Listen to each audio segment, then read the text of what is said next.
Sad. I think the monarchy is damaged. Personally, I do. But given where we were this time last week, my view is it's the right conclusion. Well, let me ask somebody who was with us last week and who studied these things for many, many years. Are you serious? I'm joined by Phil Dampier, royal commentator and author of Royally Suited, Harry and Meghan in Their Own Words. Phil, good morning to you. Good morning, Nigel. So, I have to say, Okay. when the Queen said she'd do this in days, she has, hasn't she? She certainly has, Nigel, and she's acted decisively. I think I was on your show last week, and I said that I didn't think that she would strip them of the titles, and I also said that I thought they were a bargaining chip. So I suppose I was half right. She hasn't technically stripped them of the titles, but of course they're not using them. But as you say, even last night on their website, they were referring to themselves as their Royal Highnesses. So they do like to sort of be unpredictable, this couple. Stop it.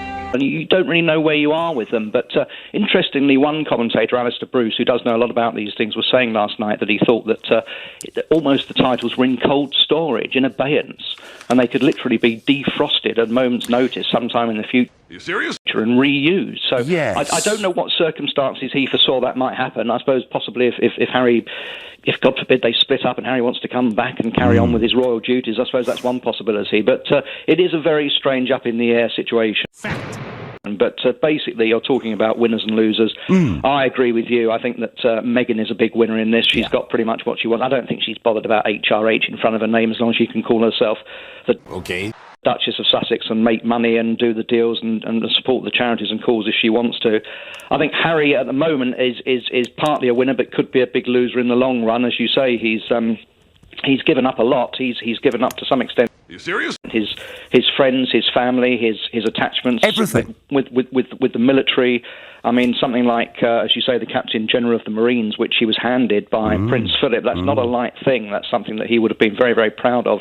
Ladies and gentlemen, we got him. And I think to give that up is going to be very difficult for him. And he's going to carry on, of course, with the Invictus Games. That's the one massive, success story that he can claim. But to lose all those things is going to be very difficult. Interestingly, one thing...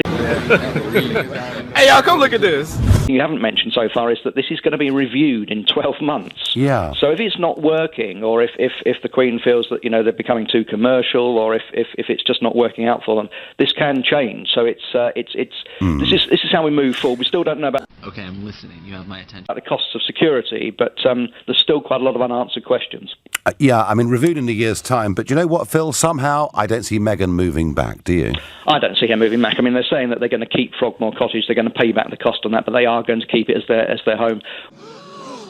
What is going to be interesting in the next couple of months, all of this starts in the spring, they're saying, and they might have a couple of jobs before then, and I shall be absolutely fascinated to see if they do actually come into contact with members of the public, what sort of reaction they get. I'm sure there'll be some people who will just, as usual, be in awe of them and just clap them and cheer them. But I just wonder whether there'll be anyone who'll be slightly less enthusiastic. It's interesting, Phil, isn't it? There is a generational split on this. I mean, I was last week. Hey, y'all, come look at this. Using the word duty. He was born to this. It's a duty. He's letting the side down, and I think actually, probably a significant majority of the over 40s in the country, over 50s in the country, feel that. Are you serious? And yet, younger people say they should just be happy. Yeah. So, and I guess, in a sense, if they are giving up the titles and they are giving up, many. Wait for it. Many of the things that go with royalty, in a sense, they've got a chance to go and be happy, haven't they? Absolutely, and I wish them happiness. I genuinely hope this is the best thing for them. I genuinely hope they can make it work, and who knows, in 4 or 5 years we may look back and say it was a good thing for the monarchy. You never know if it works in some way. It could reboot them, but at the moment I have my doubts. As I say, my one big fear is that something might go wrong with their marriage, and then we're going to be really in trouble because in a very odd place. We're going to be Harry's going to have massive problems there. So I hope it does work. I think even people who, older people, as you say, look at the Queen's sense of duty and the shift that she's put in for 67 years, they will sympathise and say, well, if you want to go off, good luck, but we don't necessarily feel we ought to pay for it. And is this fact the modern day abdication? It is. It's obviously not quite the same as Edward VIII because he was never going to be, he was never heir to the throne. He was all when he's now 6th in line to the throne. So he's giving that up too, isn't he? He's Very good question. No, he's still going to be 6 in line to the throne. Yeah, he's not going to give that up. He'll still be 6 in line. He'll still be the Duke of Sussex, but he'll be on the same sort of status and level as the other 20 or 30 odd dukes in the country. What is he doing? People like the Duke of Devonshire and Duke of... He won't have the royal title, so he'll just be a duke. Yeah. But he'll still be 6 in line to the throne. Archie will still be 7th in line to the throne, and they're still there if needed. Now they've Stop it. promised, haven't they, to uphold the values of Her Majesty, and that I'm guessing is referring to what kind of commercial arrangements they're about to go into. What do you think would be appropriate? What do you think would be inappropriate? Very good question.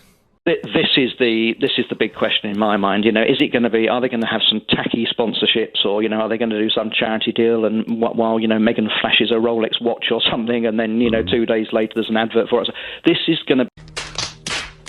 Whether they can keep the royal, that doesn't seem to have been quite thrashed out yet. But this, I think, is going to be the fundamental problem, and this is why I think they're going to review it after 12 months, because if they feel it's, getting too cheap and too tacky, I think Thomas Markle, her dad, has already made apparently a TV interview which is going to be shown soon, in which he says rather accurately, she's turning the monarchy into Walmart with a crown on, and I thought that was quite a good analogy. Get some help. That is the big danger. Yeah, well, we had a former Royal Marines officer, an SBS officer last week, saying we cannot have the monarchy privatised. No. And I guess that's why the titles, in a sense, have to go. And that's why I don't think the website Royal Sussex can be sustainable for that reason. No, I don't. Coming back to the winners and losers, one thing I did want to say before we go, Nigel, is that I think the other big loser in this is Prince William. I feel very, very sorry for him. Right at the heart of this is two brothers who were once very, very close, falling out.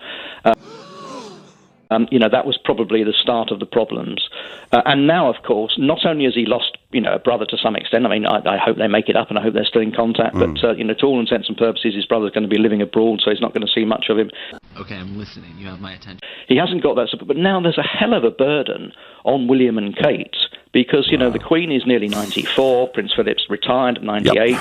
Prince Andrew's out of the picture. And Are you serious? Be the big problem. How are they going to be financially independent? How are they going to make money without commercialising and cheapening the monarchy? And it's not clear yet whether they can continue to use the Sussex royal name, whether they're just going to have to change it to Sussex or